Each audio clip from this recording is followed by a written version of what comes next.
Les forums régionaux de la jeunesse sur la conférence internationale de pays de la région du Grand Lac, Cyril ainsi propose l'égalité du genre pour promouvoir la paix, la sécurité, la stabilité et le développement en République démocratique du Congo. C'était lors d'une conférence tenue le samedi 2 mars 2024 à l'hôtel du gouvernement à Gombe dans la capitale congolaise Kinshasa. Avec thème l'importance de l'égalité du genre pour promouvoir la paix et la sécurité en République démocratique du Congo. La conférence tenue de haut niveau de la jeunesse a débuté par les mots de circonstance pays du Forum régional de la jeunesse de Surgile, section RDC, Madame Lydie Mbao. Ensuite, un panel des experts, représentants gouvernementaux et structures sous-régionales. L'ambassadeur de la jeunesse de la RDC et de la jeunesse africaine près des Nations Unies, Claudie Lutundula, et l'expert de la résolution 2250, Eddie Yav, sont intervenus par visioconférence. L'égalité des sexes et l'autonomisation de la jeunesse restent les chevals de bataille de cette structure de la Surgile. Elle vise en outre à sensibiliser les acteurs nationaux et internationaux, y compris les décideurs politiques, les organisations de la société civile et les jeunes leaders sur l'importance de la parité dans la prise de décision et dans la consolidation de la paix. À travers cette conférence, le Forum régional de la jeunesse section de la République démocratique du Congo compte également fournir un espace de discussion sur les défis et opportunités en matière de parité ainsi que de meilleures pratiques et de leçons apprises dans d'autres contextes similaires. Des associations peuvent l'accompagner à savoir comment elle peut écouler ses produits et pour qu'elle gagne sa vie. Et ça nous favorise la paix.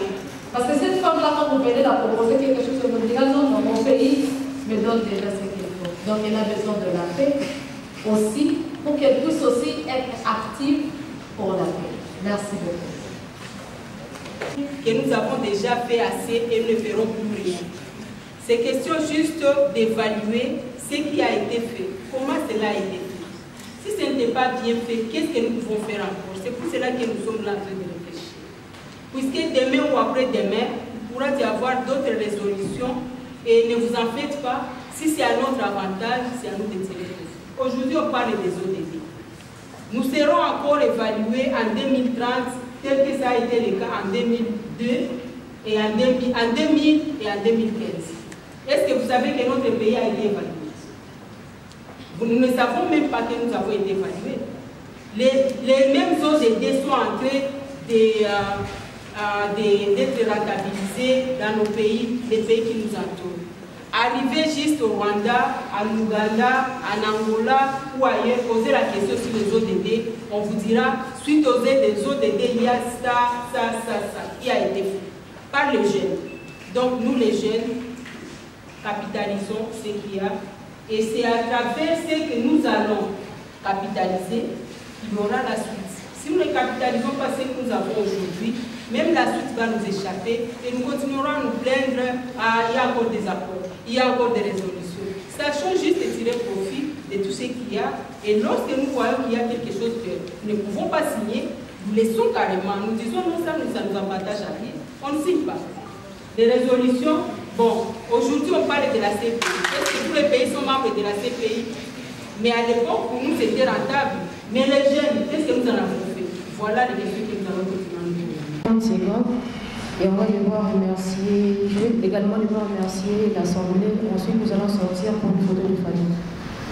Bonjour madame. Présentez-vous s'il vous plaît. Ouais, je m'appelle Justin Bahati.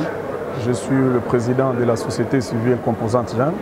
Et je suis le représentant de la jeunesse de l'espace Est, Nord, Sud, Kivu, Ituri et Maniema.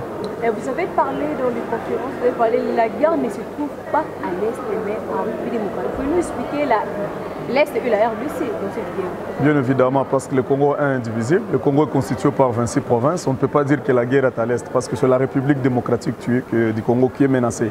Et cette guerre a déjà eu beaucoup d'années, des conséquences que vous connaissez. Évidemment, la partie Est devient victime parce qu'elle est frontalière, mais c'est une partie de la RDC. On ne peut pas vraiment laisser dans les discours de gens parler de l'Est, sinon on aura tendance à croire que la zone Est, c'est une zone isolée.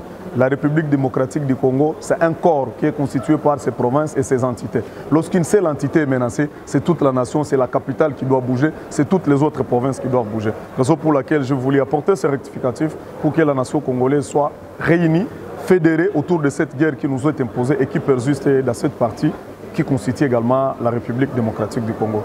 Aujourd'hui, il y a plusieurs conséquences de guerre, madame. Je viens de là. Je peux vous énumérer les gens qu'on a enterrés. Pas plus tard, à partir du 9e mois jusqu'à aujourd'hui, nous avons répertorié 285 personnes mortes dans des camps de déplacés, par famine, par fatigue, par maladie. Là, sans évacuer d'autres qui sont tués par des bombes. Imaginez si dans les quarts d'un mois, vous pouvez perdre 185 personnes dans des cas de déplacés. Combien compterons-nous parmi les militaires et consorts? C'est une guerre qui persiste, c'est une guerre qui apporte le sang. Ça doit interpeller nos consciences. On doit cesser de rester dans les discours, on doit cesser d'aller dans des approches diplomatiques qui ne réussissent pas. Le problème est à l'interne. Il faut d'abord asseoir les forces nationales, il faut asseoir la conscience nationale. Madame, vous imaginez dans un État où certaines personnes ont 30 000 $, d'autres ont 200 000 francs. Pensez-vous qu'il peut y avoir la paix? C'est ça le problème sérieux. Même de murmure là, Dieu ne peut pas bénir le pays. Il y a une injustice sociale, il y a une mauvaise foi, il y a des fanatismes et aujourd'hui on ne sait plus aider la nation. Certaines personnes appellent Fatih Beton, d'autres appellent Kabila Oumela. Les gens s'identifient dans des individus au lieu de s'identifier dans des valeurs. C'est un problème sérieux. Lorsque la conscience n'est pas assise, il faut attendre longtemps pour que le pays se développe. Les affinités ont primé sur des valeurs. Pour engager des gens, il faut être ami à tel, au lieu de voir des compétences et des atouts. C'est ces problèmes-là qui nous poursuivent. Et l'ennemi profite dans ça. On fait déjà des généraux sans parcours. Madame, pour être général, il faut avoir gagné une guerre. Mais nous, on a des généraux par amitié, parce que tu es de la famille telle, on te fait général. Comment tu vas gagner la guerre sans expérience de combat? Beaucoup de légèreté, madame. Même au sein de nos frontières, je voulais le dire dans la conférence, malheureusement, l'État n'a pas permis. La légèreté a des frontières. Même pendant la période électorale, madame, les gens traversent sans revenir. Je connais des Rwandais qui traversent mais qui ne reviennent pas. Je suis de la zone, je maîtrise bien les Rwandais comme je respire. Lorsque ces gens entrent, en train de vendre des tomates, ils ne reviennent pas le soir. Ils développent des stratégies avec l'ennemi. On a une légèreté presque dans tous les secteurs et le pays est exposé, madame. Merci. Je vous remercie. Comme on m'a présenté, c'est Mme Elodie Kamozinga. Je crois que tous ceux qui vont retenir que nous sommes des collègues. Quelles que soient les casquettes ou je ne sais pas les occupations, les fonctions quelconques, mais nous sommes tous collègues au sein de la société civile. Et je crois qu'avec maman, nous sommes encore des jeunes parmi vous, n'est-ce pas? Donc nous sommes des compagnons d'élite. Oui, en suivant les échanges, en tout cas, je crois que toutes les réponses ont été données. Mais à mon humble avis, nous pouvons être maintenant à la phase des conclusions ou des recommandations. Puisque même si vous posez des questions, moi je suis sûre que c'est vous qui avez toutes les réponses.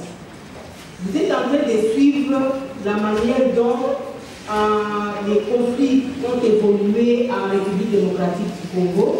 Mes prédécesseurs ils sont revenus.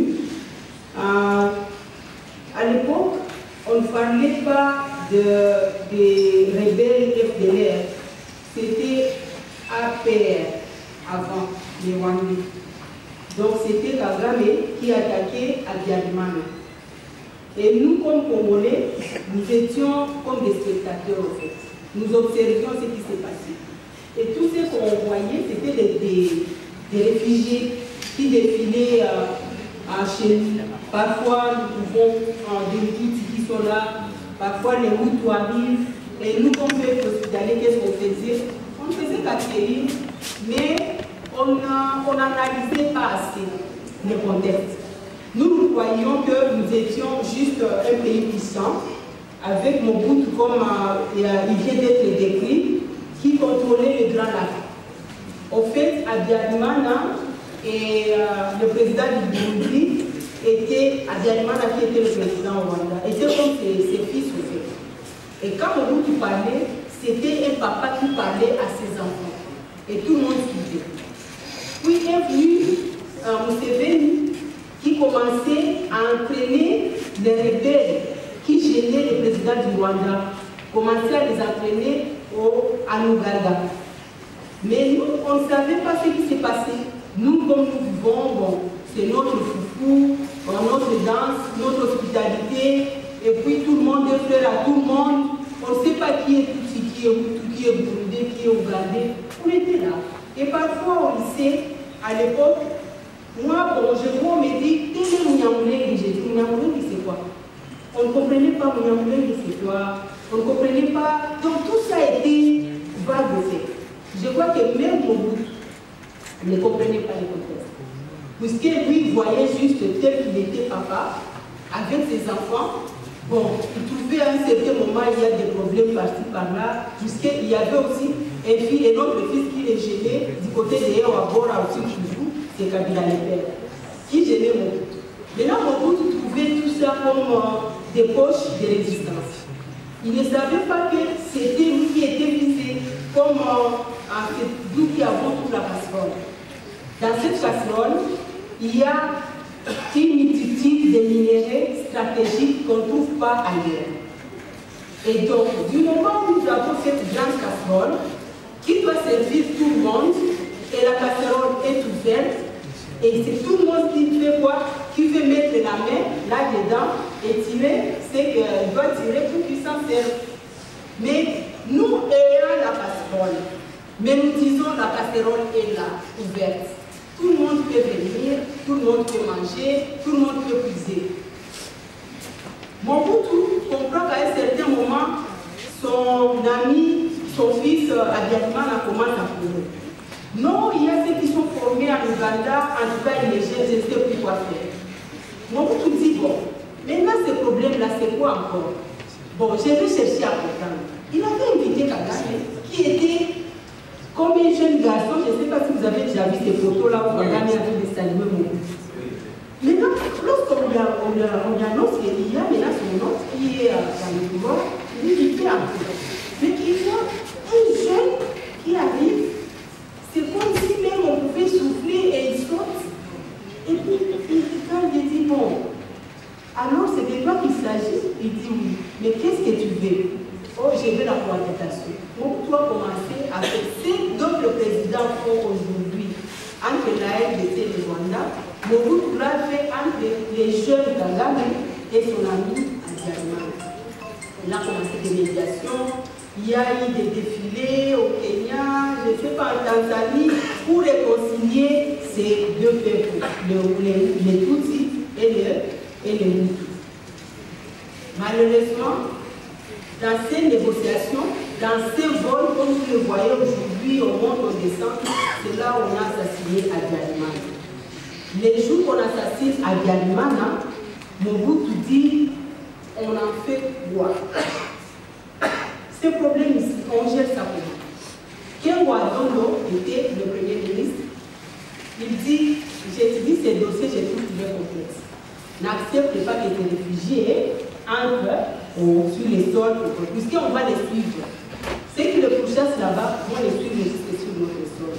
Mais vous doit dire quand même que je laisse la femme d'Abiyarimana être malmenée, ses enfants, son gouvernement me dit non, non, non. De toutes les façons, je vais suivre ce que les HCR. Qu'est-ce que les HCR? Les HCR, c'est qui? C'est un organe des Nations Unies, n'est-ce pas? Donc, si on vous dit qu'aujourd'hui, nous avons des problèmes et que les Nations Unies ne peuvent pas agir, sachez que nous avons les droits, nous, comme peuple congolais, nous, comme jeunesse de la RDC, de dire de toutes les façons, ce sont les Nations Unies qui avaient ouvert le pouvoir. Donc, en ouvrant le pouvoir, on n'avait pas sélectionné qui va entrer, qui ne va pas entrer. Gouvernement, armes, munitions, banques. Donc, un gouvernement, un pays qui entre dans un autre pays. Sans toute autre forme de procès. Et maintenant, qu'est-ce qu'ils font?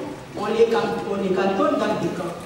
Mais ils ont suivi les réfugiés jusqu'à sur notre sol. Si vous avez suivi l'histoire, ces réfugiés ont été massacrés à volonté.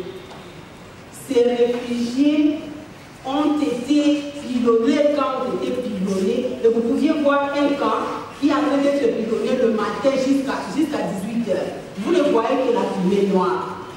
On parle du génocide qui s'était passé au Rwanda. On n'a jamais parlé du génocide d'abord de où qui fait le sol de Rwanda. À part ça, qu'est-ce que d'accord. Nous avons accueilli les réfugiés. De la même manière que nous avions accueilli les Tutsis à l'époque, nous avons encore accueilli les réfugiés. Et il y a des maisons d'accueil partout. Nous tous, nous dormions parfois à même des sols, puisque vous devez laisser les lits pour les visiteurs qui viennent, vous connaissez des Congolais. Vous avez une petite casserole, maintenant vous devez commencer à préparer dans une grande casserole, puisqu'il y a des réfugiés qui sont en train.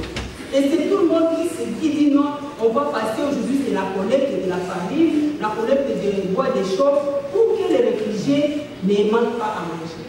C'est notre culture. Et jusqu'à ce que, après avoir dit qu'il y a la guerre pour traquer les réfugiés, Hutus, on a commencé maintenant à traquer qui? Les Congolais, qui ont commencé à être réfugiés. La première fois on parle de violences sexuelles, c'est à cette époque.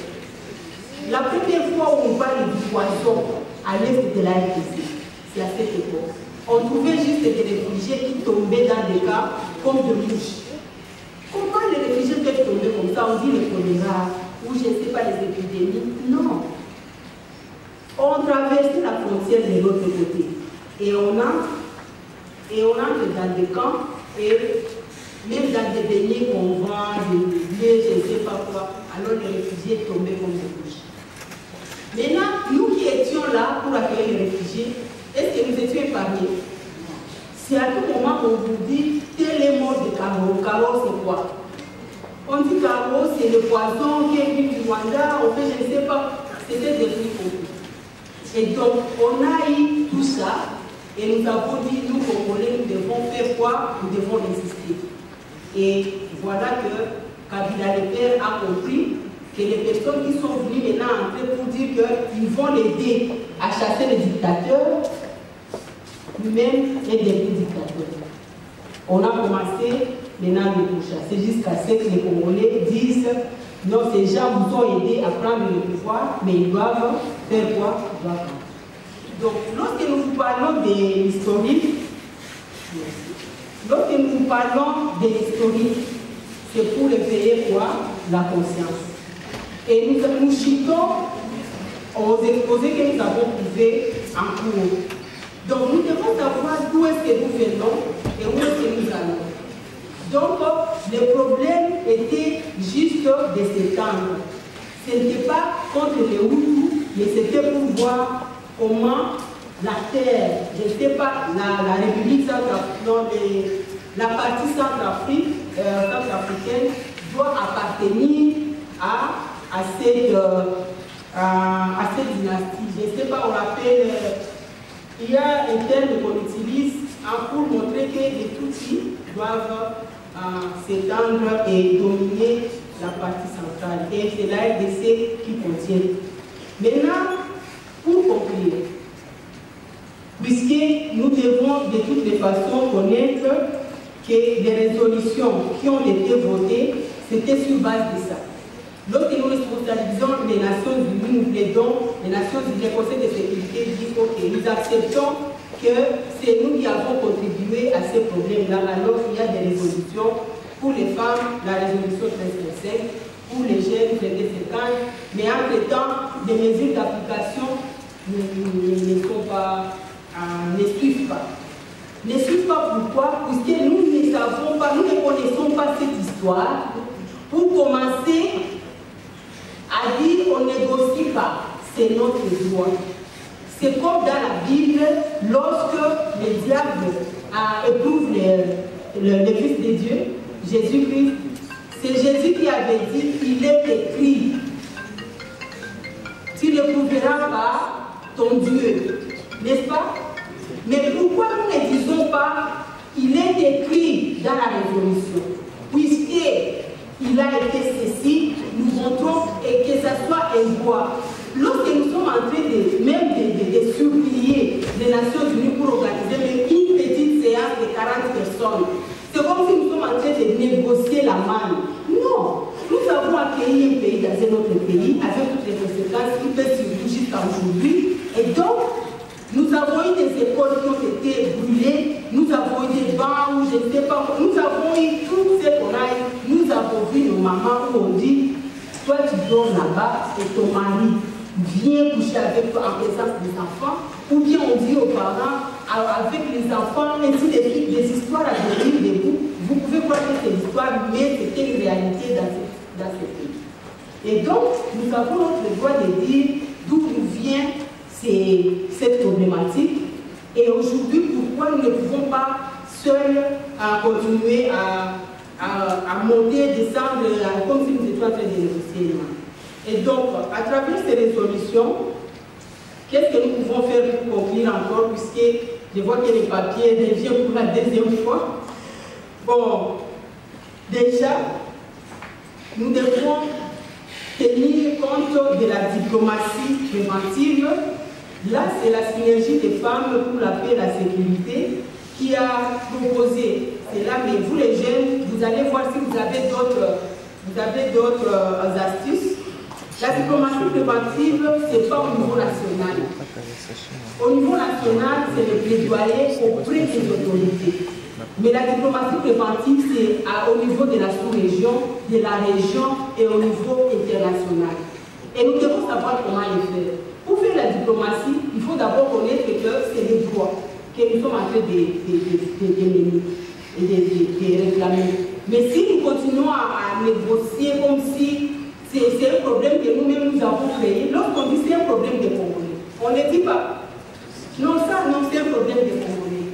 Mais entre-temps, ils se taisent, ils sont malins, ils sont usés, ils savent que ce n'est pas notre problème. Est-ce que nous connaissions tout ça? On ne connaissait pas tout ça. On ne connaissait pas si on pouvait qu'il ait même un bébé. Un bébé qui est né, on le pile comme ça dans un mortier, ça on ne connaissait pas. Donc ce n'est pas un problème congolais, c'est un problème importé et nous devons savoir comment l'identifier.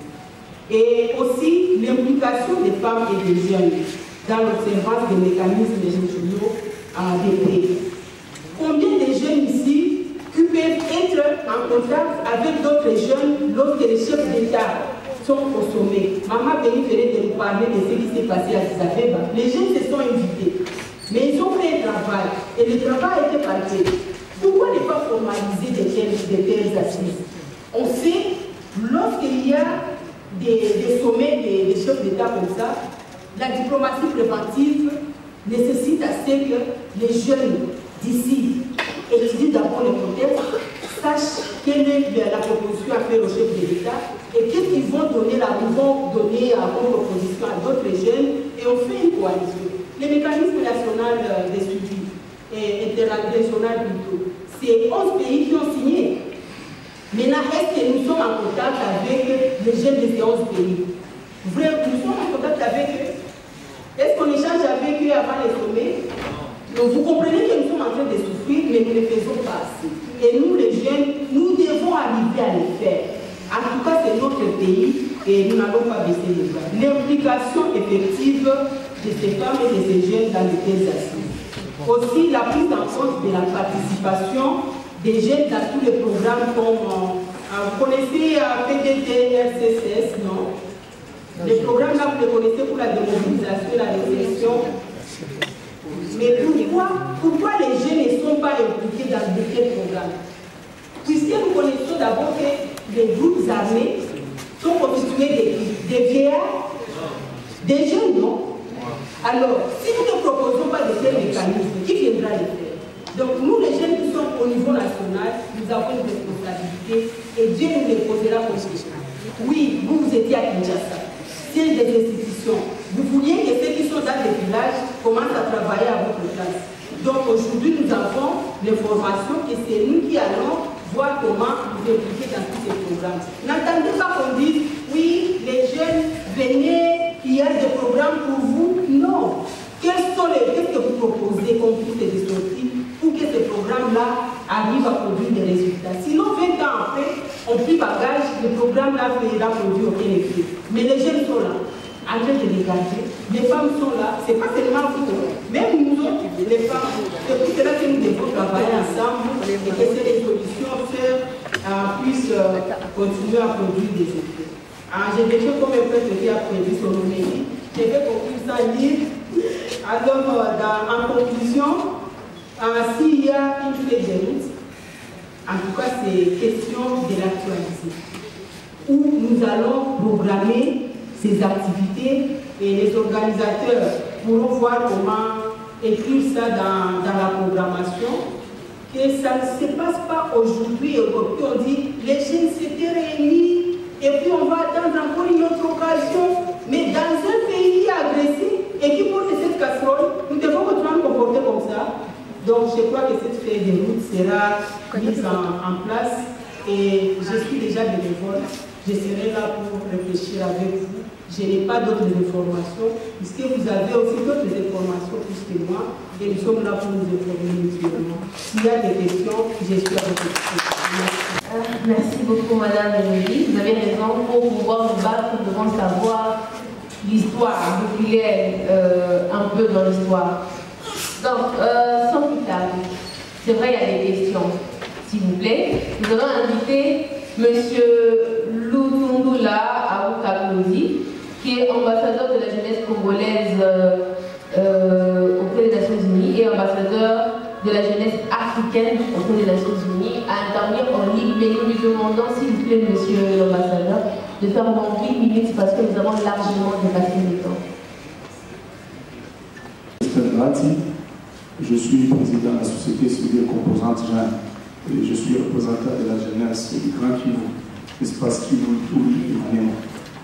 Alors, chers compatriotes, je ne sais pas qu'est-ce que je peux dire par rapport à cette thématique si importante qui nous concerne tous en tant que famille. Nous sommes dans un mouvement de réflexion, de méditation, de propositions pour devenir de notre patrie.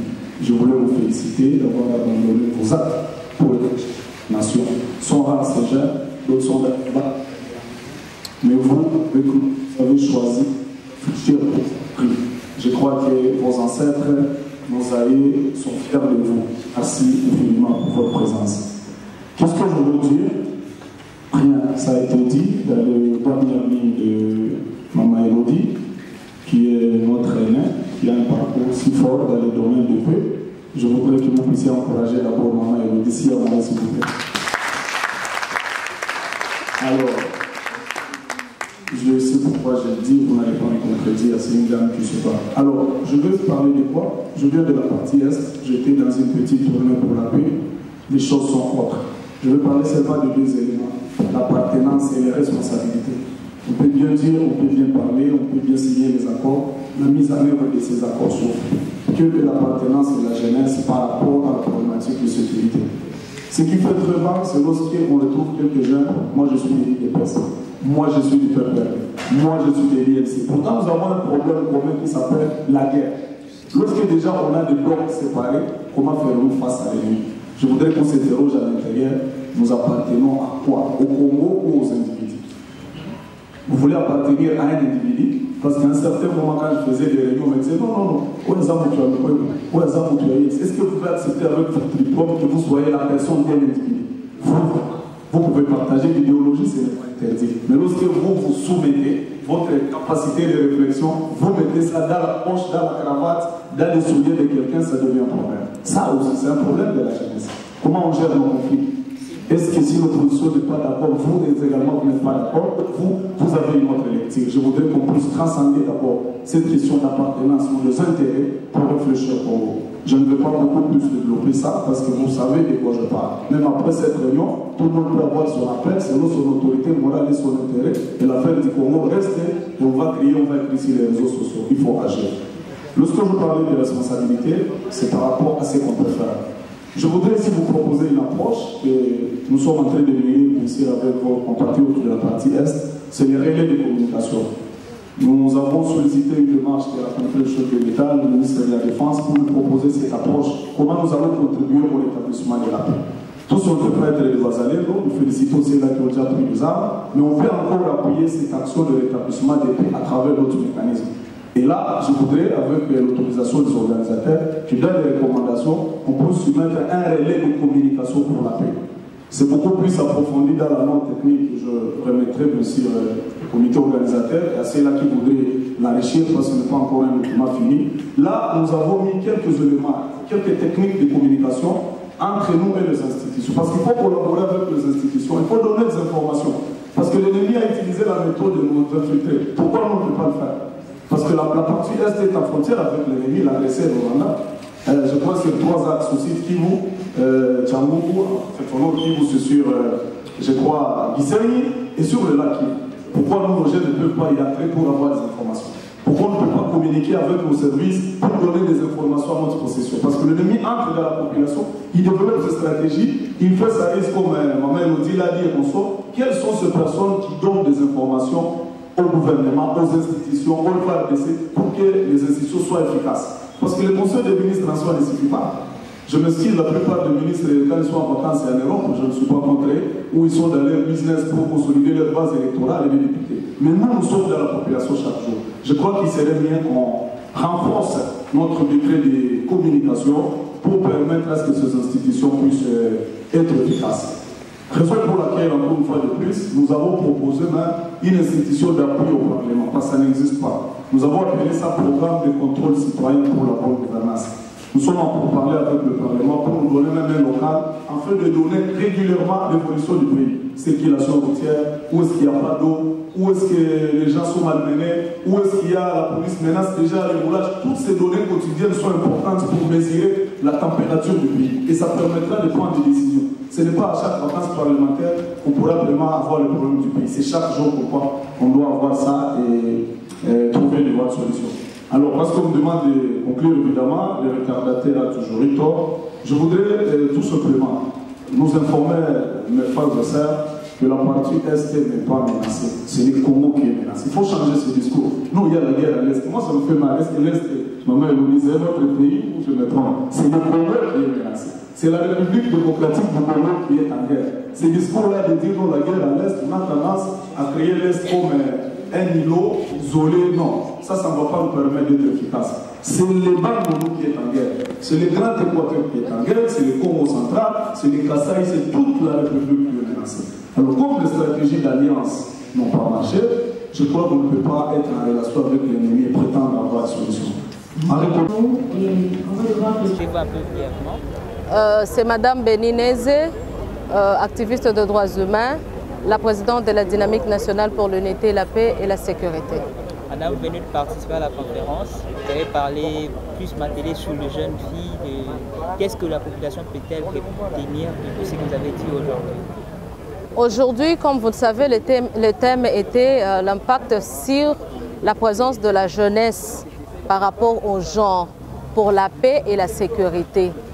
Alors, quand on parle du genre, il faut que les gens puissent enlever dans la tête que le genre signifie la femme. Non, le genre signifie prendre compte d'abord de la personne féminine et la personne de l'homme, mais en mettant ou en martelant sur les faiblesses ou les particularités de chacun. Et il faut aussi savoir que le genre touche aussi les aspects culturels. Et le genre demanderait à ce que chacun puisse soutenir la femme d'une certaine manière, parce qu'on se rend compte qu'au fur et à mesure que la femme n'est pas au fait représentée valablement sur des instances de décision, on ne prend pas en compte les options ou les idées de la femme, si elle en a. On essaye un peu de mettre à l'écart la femme. Alors aujourd'hui, il était question de montrer l'apport, qu'est-ce que la femme peut apporter. Quand on parle de la femme, il ne faut pas oublier aussi la jeune fille. Qu'est-ce que la femme aussi peut apporter pour cette situation de la sécurité, ces problématiques de sécurité et paix. Madame, parlons la guerre dans l'Est de la République démocratique du Congo. La femme est la plus vulnérable. Quel mécanisme pensez-vous mettre en place pour la protection des femmes congolaises? Pour cette question, chers journalistes, c'est très intéressant. C'est une belle question que je me dis aujourd'hui. Pour la protection de la femme congolaise, moi j'en appelle d'abord à l'homme congolais. On ne peut pas parler de l'homme sans la femme et on ne peut pas parler de la femme sans l'homme parce qu'ils sont complémentaires. La personne, vous allez vous rendre compte aujourd'hui, si les États-Unis évoluent, c'est parce qu'il a compris qu'il faut mettre la femme et les enfants en avant. Et le reste vient après. Pourquoi? Parce qu'on connaît la force de l'homme. On connaît la force de l'homme. Il est le garant, il est celui qui est à la tête. Alors, c'est important de prendre cette personne de la femme et de la protéger. Si nous voulons qu'aujourd'hui, le Congo puisse évoluer, cette femme qui est la mère, cette femme qui est la sœur, cette femme qui donne l'éducation, cette femme qui se bat pour nourrir la société, elle mérite d'être protégée par les hommes qui sont ses maris, les hommes qui sont ses enfants, les hommes qui sont ses frères. Alors, il est grand temps aujourd'hui que la République démocratique du Congo, au travers des hommes, qui puissent prendre en conscience à valoriser, à mettre en avant la femme congolaise. Merci. Merci à vous.